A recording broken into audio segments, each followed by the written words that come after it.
नमस्कार, स्वागत है आप सभी का। मैं हूं कृतिका और देश का सबसे भरोसेमंद चैनल डीडी न्यूज पर लेकर हाजिर हूं आपका अपना पसंदीदा शो खबरों का सरपंच न्यूज पंच। और इस कार्यक्रम के जरिए हम आप तक हर रोज वो तमाम खबरें पहुंचाते हैं जिन पर रहती है हम सभी की नजर, क्योंकि न्यूज पंच में सिर्फ खबर नहीं होती बल्कि होती है हर खबर की पूरी पड़ताल। और आज न्यूज पंच के जरिए जिन 3 प्रमुख खबरों की करने वाले हैं, हम बात एक अपडेट अपने संवाददाताओं से जानेंगे। सबसे पहले एक नजर डालेंगे उन प्रमुख खबरों पर टॉप लाइंस के जरिए।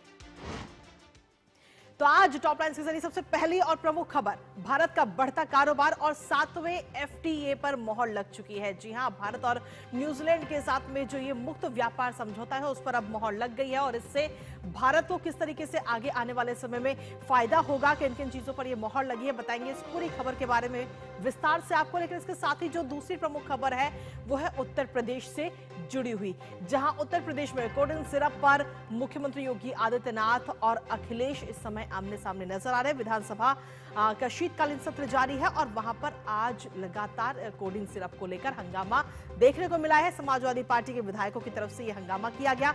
इस पर योगी आदित्यनाथ की तरफ से क्या कुछ कहा गया है, बताएंगे इस पूरी खबर के बारे में भी विस्तार से आपको। लेकिन इसके साथ ही जो तीसरी प्रमुख खबर वो है कर्नाटक से जुड़ी हुई, जहां कांग्रेस पर कहीं ना कहीं भड़कते हुए नजर आए हैं इस वक्त कांग्रेस अध्यक्ष मल्लिकार्जुन खड़गे।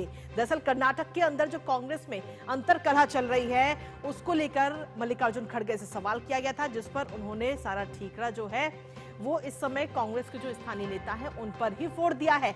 आखिर क्या कुछ कहना है मल्लिकार्जुन खड़गे का कर्नाटक में कांग्रेस के अंतरकलह को लेकर के, और क्या कुछ उनकी तरफ से कहा गया, बताएंगे इस पूरी खबर के बारे में भी विस्तार से आपको। तो चलिए शुरुआत करते हैं पहली और प्रमुख खबर के साथ आज की।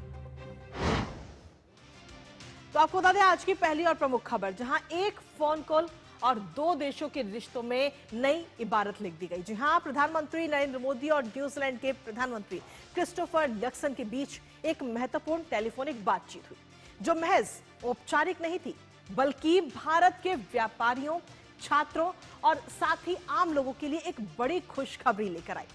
दोनों नेताओं ने संयुक्त रूप से एक ऐतिहासिक मुक्त व्यापार समझौता यानी फ्री ट्रेड एग्रीमेंट का ऐलान कर दिया। इस एफटीए से दोनों देशों को सीधा फायदा होगा, क्योंकि अक्सर हमने देखा है कि 2 देशों के बीच मुक्त व्यापार समझौता होने में बरसों लग जाते हैं, लेकिन भारत और न्यूजीलैंड ने यह काम रिकॉर्ड समय में कर दिखाया है। दरअसल मार्च 2025 में जब पीएम लक्सन भारत दौरे पर आए थे तभी इस बातचीत की शुरुआत हुई थी। और हैरानी की बात यह कि महज 9 महीने के भीतर ही दोनों देशों ने अपने जो आपसी समझ है और राजनीतिक इच्छा शक्ति का परिचय देते हुए इसे अंतिम रूप दे दिया। इस एफटीए से कैसे भारत को फायदा होगा बताएंगे आपको, साथ ही करेंगे चर्चा अपने संवाददाता से। उससे पहले आपको दिखाते हैं भारत न्यूजीलैंड के बीच एफटीए।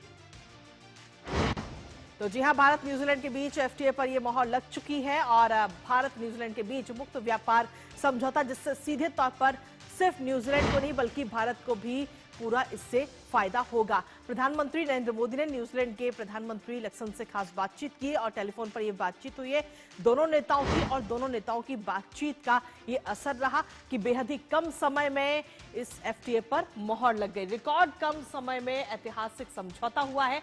मात्र 9 महीने के अंदर ही जो पूरा एफटीए की जो बातचीत है वो एक दूसरे की रणनीति और समझ के साथ संयुक्त रूप से उस पर सहमति बनी। द्विपक्षीय आर्थिक संबंधों को सीधे तौर पर ये जो एफटीए फ्री ट्रेड एग्रीमेंट वो मजबूत करेगा। एक दूसरे के बाजारों तक पहुंचने के लिए दोनों देशों को इसमें सपोर्ट मिलेगी, मदद मिलेगी। निवेश इससे कहीं ना कहीं दोनों देशों का बढ़ेगा। रणनीतिक सहयोग भी दोनों देशों का, भारत और न्यूजीलैंड का, मजबूत होगा। इसके साथ ही आपको बता दें कि विभिन्न क्षेत्रों में दोनों देशों के लिए कई सारे अवसर खोले जाएंगे। फिर चाहे बात नौकरियों की हो, नौकरियों में भी अलग अलग क्षेत्रों में इसमें बढ़ावा होगा। उद्यमी हो, किसान हो, एमएसएमई, छोटे उद्योग और छात्रों को कई सारे अवसर अब मिलने वाले हैं आगे आने वाले समय में, जिसमें खास तौर पर अगर हम देखें तो अगले 5 सालों में द्विपक्षीय व्यापार 2 गुना करने का लक्ष्य दोनों देशों ने रखा है। और 15 सालों में भारत में $20 अरब के निवेश पर सहमति दोनों देशों के बीच बन चुकी है। तो ये तमाम चीजें जो एफटीए, जो फ्री ट्रेड एग्रीमेंट हुआ है दोनों देशों के बीच में, रिकॉर्ड स्तर पर अगर हम देखें तो मात्र 9 महीने के अंदर ही सहमति बनी है। क्योंकि अक्सर हमने देखा है कि जब किसी भी देश के साथ में एफटीए होता है तो उसमें हमें काफी टाइम लग जाता है, लेकिन यहाँ अगर हम देखें भारत और न्यूजीलैंड के बीच में तो मात्र 9 महीने के अंदर ही सहमति दोनों देशों की तरफ से बन चुकी है। अब इस एफटीए से किस तरीके से तरक्की के नए रास्ते खुलेंगे भारत के लिए, एक संक्षेप में वो आपको दिखाते हैं। क्योंकि सीधे तौर पर हम देखें तो दवाइयां, जेम्स और ज्वेलरी और टेक्सटाइल भारत की तरफ से एक्सपोर्ट किए जाते हैं न्यूजीलैंड में, और इसके अलावा लाइट मशीनरी जो होती है और साथ ही जो एग्रीकल्चर के जो इक्विपमेंट है वो भी न्यूजीलैंड भारत की तरफ से भेजे जाते हैं, और उन सब में अब 100% जो निर्यात है वो जीरो टैरिफ हो जाएगा और मार्केट एक्सेस और ज्यादा बढ़ेगा। तो भारत के लिए ये सबसे अच्छी खबर, और खास तौर पर मैन्युफैक्चरिंग, पैकेजिंग और लॉजिस्टिक और ट्रांसपोर्ट में भी रोजगार के अब और अवसर इसमें हमें आगे देखने को मिलेंगे। कामगार और साथ ही एमएसएमई और जो छोटे एक्सपोर्टर्स हैं उनको भी इस एफटीए का सीधा बेनिफिट होगा, सीधा फायदा मिलेगा। इसके साथ ही सेवाओं में हाई वैल्यू इनकम भी कहीं ना कहीं देखने को मिल रही है, क्योंकि जो भारत की तरफ से जो तमाम सेवाएं दी जाती है, फिर चाहे वो सॉफ्टवेयर की बात हो, डिजिटल इंफ्रास्ट्रक्चर की बात हो, फिनटेक की बात हो, इन सेवाओं से भी भारत में कई सारे ऑप्शंस खुलेंगे और भारत की ताकत के तौर पे इसे हम देखते हैं, क्योंकि हेल्थ केयर और एजुकेशन में भारत काफी मजबूत है और ये मजबूती अब कहीं ना कहीं न्यूजीलैंड के लिए भी होगी। भारतीय आईटी और कंसल्टिंग कंपनियों की न्यूजीलैंड में आसानी से अब एंट्री हो सकेगी और भी नई कंपनियां वहां पर जाएंगी, निवेश करेंगी। स्टार्टअप्स, एजुकेशन और टूरिज्म में भी भारत के लिए अब नए नए मौके हैं, और नए मौकों के साथ नए रोजगार भी होंगे, और साथ ही अगर हम देखें तो जो हाई सैलरी जॉब्स हैं और टैक्स कलेक्शन, दोनों ही चीजें बढ़ती हुई नजर आएंगी इस एफटीए के जरिए। तो ये तो बात रही भारत और न्यूजीलैंड की, लेकिन आपको बता दें कि ये 7वां एफटीए है भारत का। इससे पहले 6 देशों के साथ और फ्री ट्रेड एग्रीमेंट भारत का हो चुका है। कौन कौन से वो देश हैं, एक नजर उस पर भी डाल लेते हैं, जिसमें खासतौर पर मॉरिशस, ओमान, ऑस्ट्रेलिया, ईएफटीए देश, संयुक्त अरब अमीरात यानी यूएई और यूनाइटेड किंगडम यानी कि यूके, ये वो 6 देश हैं जिनके साथ इससे पहले फ्री ट्रेड एग्रीमेंट हो चुका है भारत का, और अब न्यूजीलैंड के साथ भी ये एफटीए हो चुका है जिस पर सहमति बन चुकी है। तो इन 6 देशों के साथ ही अब ये 7वां देश न्यूजीलैंड बन चुका है एफटीए, और भारत का जो अब व्यापार है वो और आगे बढ़ेगा, क्योंकि भारत लगातार, हम बात करते हैं ग्लोबल होने की, और भारत का जब निर्यात बिना किसी पैसे के और आसानी से जब पहुंच बनेगी तो रोजगार के भी अवसर इससे खुलेंगे और सीधे तौर पर भारत की इकोनॉमी को इससे फायदा होगा। हमारे साथ हमारे सहयोगी अजय मिश्र इस वक्त जुड़ रहे हैं, सीधा उनका रुख करेंगे ताजा अपडेट के लिए। अजय, सीधे तौर पर देखें तो ये 7वां एफटीए, इससे पहले 6 देशों के साथ और एफटीए भारत का हो चुका है, लेकिन ये वाला जो 7वां एफटीए हुआ है इसमें खास बात यह है कि मात्र 9 महीने के अंदर ही दोनों देशों की सहमति बन गई और अब दोनों देश एक साथ मिलकर आगे बढ़ेंगे। आपने बिल्कुल कहा, किसी भी डेवलप्ड कंट्री के साथ ये फास्टेस्ट एफटीए साइन हुआ है, और ये केवल एफटीए नहीं है, ट्रेड एग्रीमेंट नहीं है, इसमें आप इन्वेस्टमेंट का जो बहुत बड़ा कमिटमेंट आप देख रहे हैं, जिसमें अगले 15 वर्षों में $20 बिलियन के इन्वेस्टमेंट का कमिटमेंट न्यूजीलैंड ने दिखाया है, वो शायद इसका सबसे बड़ा हाई पॉइंट है। दूसरी तरफ आप प्रोफेशनल्स के लिए, इंडियन प्रोफेशनल्स के लिए न्यूजीलैंड के दरवाजे खुलते हुए दिखाई देंगे। 5,000 प्रोफेशनल वीज़ा और 1,000 वर्किंग वीज़ा की बात की गई है। बहुत सारे ऐसे सेक्टर्स हैं जिसमें लेकर के परेशानियां जताई जा रही थी, चिंताएं जताई जा रही थी, उसका ख्याल रखते हुए जो खासतौर पर एग्रीकल्चर जो सेक्टर है कृतिका, उसका ध्यान रखा गया है। और जिस तरह से हमें पता है कि न्यूजीलैंड के फ्रूट्स बहुत ही पॉपुलर हैं वर्ल्ड ओवर, वहाँ के जो फ्रूट्स आएंगे तो ये चिंता जताई जा रही थी कि क्या हमारे देश के जो फल व्यापारी हैं या फिर ऑर्चिड्स हैं उनको क्या नुकसान तो नहीं हो सकता है। उसके लिए जो सेंटर ऑफ एक्सीलेंस बनाए गए हैं, और न्यूजीलैंड और भारत ने एक तरह से समझौता किया है एक दूसरे को सहयोग करने का, तकनीकी के क्षेत्र में जो उसकी पैकेजिंग होती है, उसकी जो सप्लाई चेन होती है उसके क्षेत्र में। तो इस तरह से ये दोनों जो सेक्टोरल एग्रीमेंट हुआ है वो हमारे एग्रीकल्चर को और ज़्यादा मजबूती देगा, न कि उसको नुकसान पहुंचाएगा। भारत की जो लेदर इंडस्ट्री है बहुत ही कॉम्पिटिटिव है, और न्यूजीलैंड ने जो ड्यूटी है उसको ज़ीरो कर दिया है, तो लेदर के लिए बहुत बड़े मार्केट खुलेंगे। फार्मेसी कहा जाता है, फार्मेसी हब कहा जाता है इंडिया को, पूरी दुनिया का। फार्मास्यूटिकल के लिए बहुत बड़ी अपॉर्चुनिटी वहाँ पर न्यूजीलैंड में है। इंजीनियरिंग गुड्स के लिए $11 बिलियन का जो एक बहुत बड़ा बाजार है इंजीनियरिंग गुड्स के लिहाज से, लगातार हम डाइवर्सिफाई करने की कोशिश कर रहे हैं। तो अब ये जिम्मेदारी हो जाती है एक्सपोर्टर्स की कि कैसे वो इस एफटीए, खासतौर पर न्यूजीलैंड के साथ में, और जो एफटीए अगर केवल इस साल की बात करें कृतिका, तो ये तीसरा एफटीए है। पहला यूके के साथ हुआ, उसमें 2 साल से ज़्यादा का वक्त लगा। ओमान के साथ भी 2 साल से हमारी बातचीत चल रही थी। न्यूजीलैंड के साथ बातचीत इसी साल शुरू हुई, और प्रधानमंत्री का जिस तरह से आपने देखा फ़ोन कॉल्स के दौरान उन्होंने दोनों नेताओं ने प्रतिबद्धता जताई है, तो ये दिखाता है कि कैसे हम जो इमर्जिंग इकोनॉमीज के साथ साथ जो जो डेवलप्ड वर्ल्ड है उसके साथ कैसे भारत कदम ताल कर रहा है एफटीएस को लेकर के। और यूके, ओमान और न्यूजीलैंड के बाद अब हम बात कर रहे हैं यूरोपियन यूनियन के साथ में, हम बात कर रहे हैं कनाडा के साथ में, हम बात कर रहे हैं यूएस के साथ में। तो कुछ लोग कह रहे थे कि भारत डेड इकोनॉमी है और टैरिफ का असर पड़ेगा। तो diversification of products, diversification of markets, इन दोनों ही स्ट्रैटेजीज के जरिए हमने दिखा दिया है कि भारत एक बड़ी तेजी से बढ़ती अर्थव्यवस्था है, न केवल डोमेस्टिक बल्कि इंटरनेशनल भी हम फ़ायदा उठाने के लिए तैयार है। अब कोशिश की जा रही है कि ये जो $1 ट्रिलियन गुड्स, $1 ट्रिलियन इन सर्विसेज का जो निर्यात का लक्ष्य रखा गया 2030 तक, उसमें ये एफटीए बहुत बड़ा मददगार साबित हो। इसके साथ ही अगर हम देखें तो एमएसएमई सेक्टर, जो छोटे उद्योग हैं, उनको भी इससे किस तरीके से फायदा मिलता हुआ नजर आएगा अजय? बहुत बड़ा एक तरह से इकोसिस्टम है एमएसएमईज का। 45% of India exports are via these MSME sector.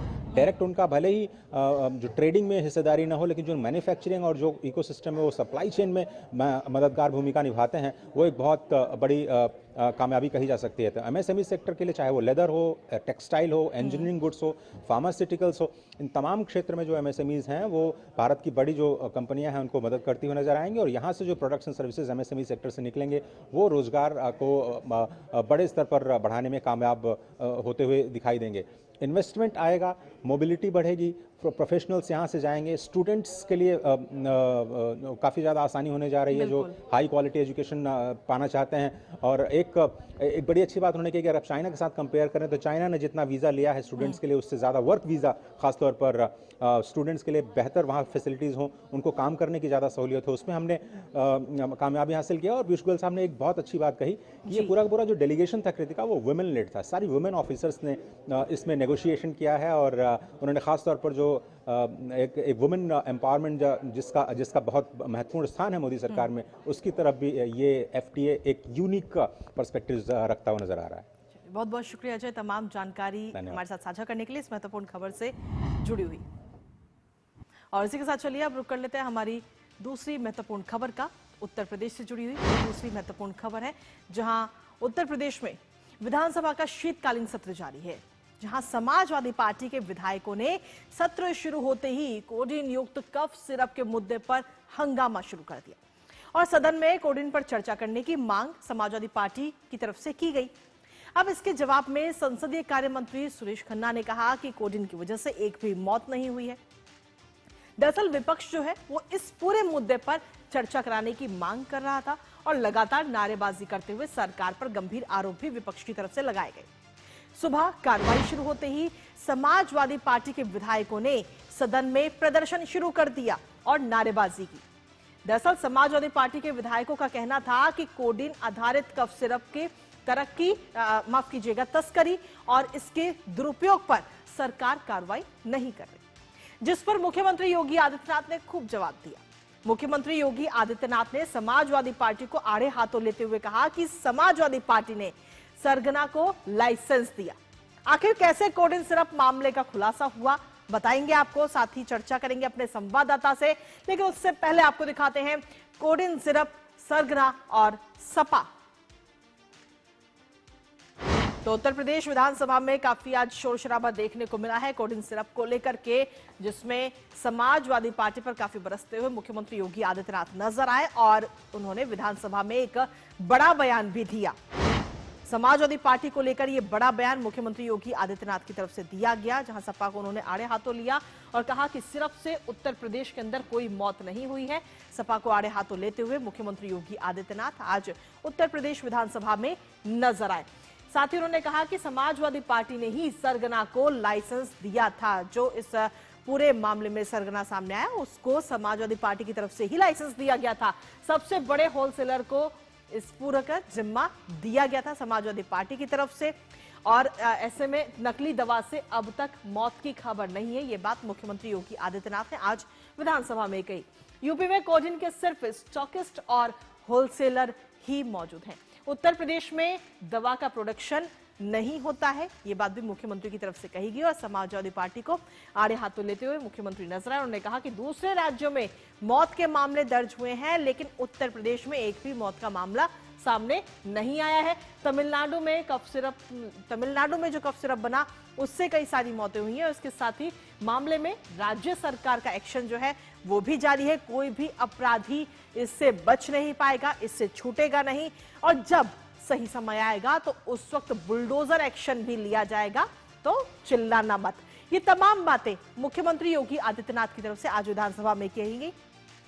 दरअसल समाजवादी पार्टी की तरफ से लगातार आज हंगामा किया जा रहा था और चर्चा की मांग की जा रही थी कोडिन सिरप को लेकर के, जिस पर मुख्यमंत्री योगी आदित्यनाथ ने आज आड़े हाथों लेते हुए समाजवादी पार्टी को और ये पूरा जवाब दिया है। इसके साथ ही मुख्यमंत्री योगी आदित्यनाथ ने क्या कुछ कहा है, एक बार वो भी आपको सुनाते हैं।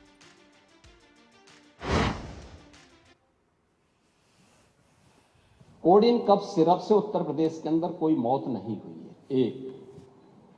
दूसरा, इस मामले में एनडीपीएस के अंतर्गत कार्रवाई होगी। ये उत्तर प्रदेश सरकार इस मामले को कोर्ट में जीती है, उत्तर प्रदेश ने इस मामले को लड़ा है। तीसरा, उत्तर प्रदेश में इसका जो सबसे बड़ा होलसेलर, जो बड़े होलसेलर हैं, जिसको सबसे पहले एसटीएफ ने पकड़ा था 2016 में, उसको लाइसेंस समाजवादी पार्टी ने जारी किया था कि नकली दवा के कारण होने वाले मौत के प्रकरण की कोई भी बात अभी तक शासन के संज्ञान में नहीं आई है, और समय समय पर एफएसडीए विभाग इसको लेकर के छापेमारी करती है, कार्रवाई करती है।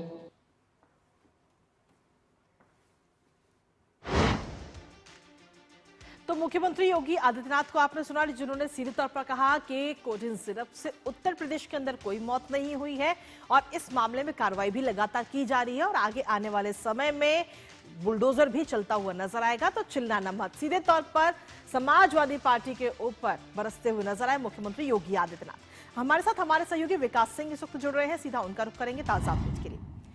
विकास, कोडिन सिरप के मामले को लेकर के चर्चा की मांग लगातार समाजवादी पार्टी की तरफ से आज की गई विधानसभा के शीतकालीन सत्र के दौरान, और जिस पर मुख्यमंत्री योगी आदित्यनाथ ने आज जवाब भी दिया, समाजवादी पार्टी को आड़े हाथों भी लिया। विकास जी बिल्कुल सही कह रहे हैं। मुख्यमंत्री योगी आदित्यनाथ ने आज प्रश्नकाल के दौरान इस मामले पर विस्तार से जवाब दिया, और इससे पहले भी सरकार कई बार जवाब दे चुकी है समाजवादी पार्टी की तरफ से जब जब ये मुद्दा उठाया जाता है। इससे पहले सरकार की तरफ से एक प्रेस कॉन्फ्रेंस भी की गई थी जिसमें विभागीय अधिकारियों ने विस्तार से बताया था, जानकारी दी थी, और जिस दिन 19 तारीख को सदन की कार्रवाई शुरू हुई उस दिन भी मुख्यमंत्री योगी आदित्यनाथ ने इसका उल्लेख किया था और कहा था कि सरकार हर मुद्दे पर तैयार है जवाब देने के लिए। आज उन्होंने स्पष्ट किया कि कोडिन कफ सिरप से प्रदेश में कोई मौत नहीं हुई है और कार्रवाई लगातार जारी है, और जिस बड़े माफिया को पकड़ा था एसटीएफ ने सबसे पहले, उसको लाइसेंस समाजवादी पार्टी की सरकार में ही दिया गया था। यह पूरा मामले पर एसआईटी गठित की गई है और एसआईटी की जांच रिपोर्ट आने के बाद और बड़ी कार्रवाई की जाएगी। और जिस तरीके से मुख्यमंत्री योगी आदित्यनाथ ने पहले भी कहा था और आज सदन में भी कहा कि कहीं न कहीं इसके तार समाजवादी पार्टी से जुड़े हुए हैं और इस पर आगे चलकर बुलडोजर की भी कार्रवाई की जाएगी। 78 लोगों को गिरफ्तार किया गया है, 79 अभियोजन दर्ज किए गए हैं और सैकड़ों फर्मों पर कार्रवाई की गई है, छापेमारी की। लगातार सरकार ने एसआईटी बनाई है, एसआईटी में एसटीएफ के लोग हैं, औषधीय प्रशासन के लोग हैं, तमाम सारे उच्च अधिकारी हैं जो इस मामले की गहनता से जांच कर रहे हैं। और उन्होंने स्पष्ट किया कि कोडिन कफ सिरप का निर्माण उत्तर प्रदेश में नहीं होता है, बाहर में होता है, मध्य प्रदेश में होता है, हिमाचल में होता है। यहाँ पर सप्लाई का काम होता था और इससे जुड़े जो भी माफिया है, जो भी सिंडिकेट है, उस पर सख्त से सख्त कार्रवाई की जाएगी और लगातार यह कार्रवाई जारी रहेगी। मुख्यमंत्री योगी आदित्यनाथ ने स्पष्ट कहा और साफ कहा है कि लगातार कई बार जवाब दे चुके हैं, अगर आप आते हैं तो कम से कम थोड़ी सी तैयारी करके थोड़ा पढ़ लिख के आया करें कि बात क्या उठानी है। सिर्फ सदन में हंगामा उठाना ही मकसद न होना चाहिए, सदन में जो तथ्यों पर बात करनी चाहिए। मुख्यमंत्री योगी आदित्यनाथ ने सिलसिलेवार स्पष्ट रूप से पूरी जानकारी दी आज इस मामले पर। उन्होंने कहा कि लगातार कार्रवाई की जा रही है और ये जो सिरप होता है चिकित्सीय परामर्श के द्वारा लोग इसका यूज भी करते हैं और उत्तर प्रदेश में इससे कोई मौत नहीं हुई है। पूरा मामला इसका नशे का जो व्यापार कर रहे हैं उन लोगों को छोड़ा नहीं जाएगा। उत्तर प्रदेश सरकार के मुखिया मुख्यमंत्री योगी आदित्यनाथ ने आज सदन में स्पष्ट किया इस बात को। जी बहुत बहुत शुक्रिया विकास, तमाम जानकारी और अपडेट्स हमारे साथ साझा करने के लिए, इस महत्वपूर्ण खबर से जुड़ी हुई। तो सीधे तौर पर कोडिन कफ सिरप मामले को लेकर के समाजवादी पार्टी लगातार आज विधानसभा में हंगामा कर रही थी, जिस पर जवाब मुख्यमंत्री योगी आदित्यनाथ की तरफ से दिया गया। नजर इस खबर पर लगातार बनी रहेगी, लेकिन इसी बीच रुकेंगे एक छोटे से ब्रेक के लिए। आप बने रहिए हमारे साथ।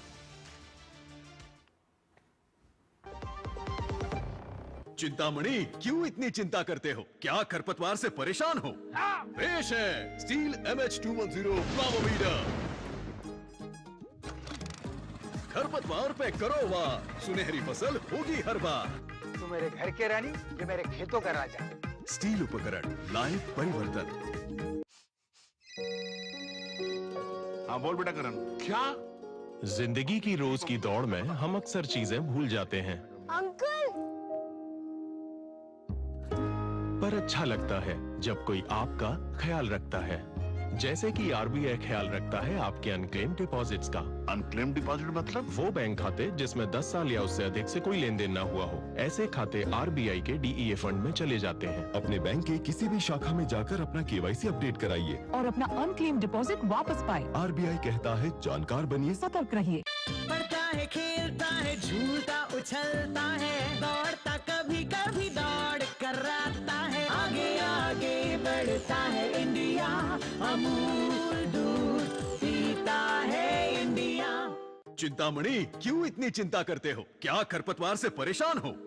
पेश है स्टील MH210 फ्लावोमीटर। खरपतवार पे करो वार, सुनहरी फसल होगी हर बार। तू मेरे घर के रानी, ये मेरे खेतों का राजा। स्टील उपकरण लाए परिवर्तन।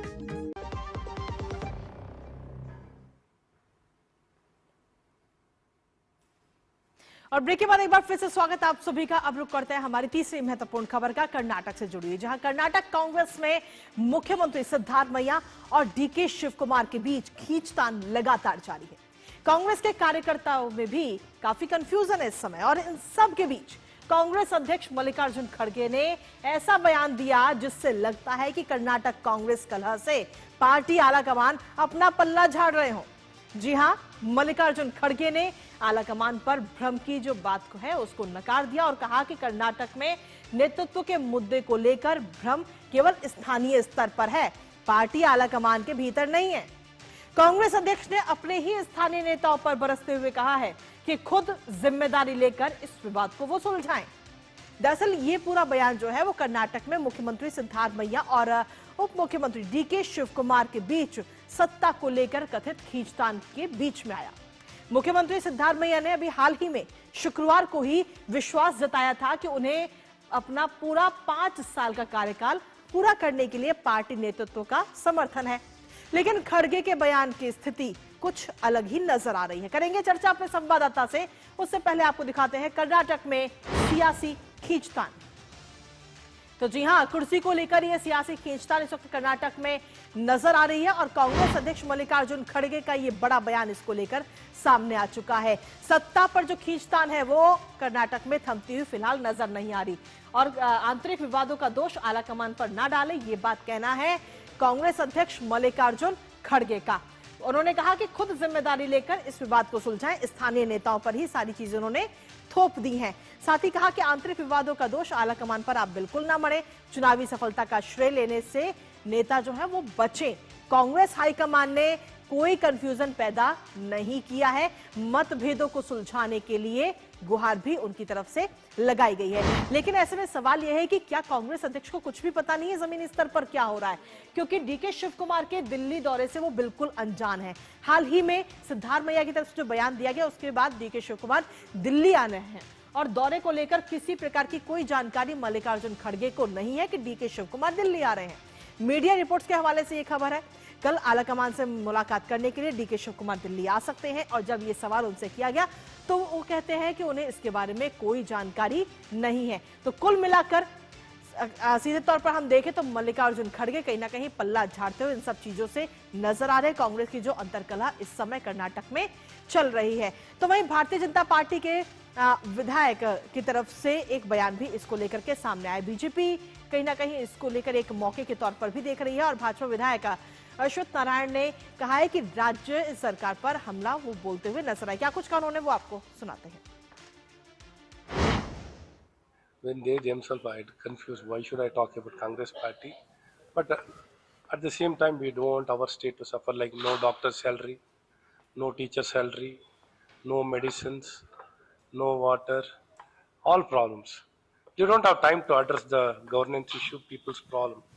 So they are only embroiled in only their fights for the power.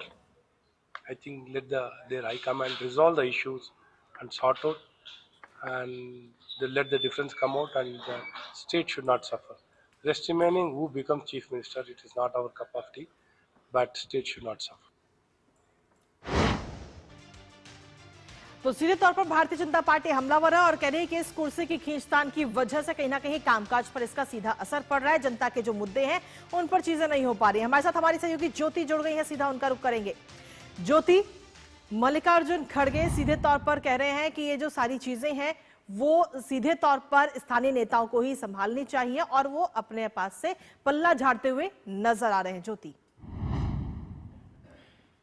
की खींचतानी हो रही थी, सत्ता की संघर्ष हो रही थी, यहाँ पे जो नायक जो है, सीएम है या उप मुख्यमंत्री है, विधायक, सब लोग हाईकमांड पर उंगली करते थे कि कुछ भी इश्यू है हाईकमांड तय करेगी, हाईकमांड ये मामला फाइनलाइज करेगी। लेकिन अभी despite of AICC president Mallikarjun खड़गे, उन्होंने कहा है कि सीधे तरीके से कहा है कि जो कुछ भी जो गलतफहमियां हो रही है, भ्रम जो फैला रहा है, यहाँ की जो स्थानीय नायकत्व है वो लोग फैला रहा है, इसमें कोई हाईकमांड की कोई हाथ नहीं है इसमें।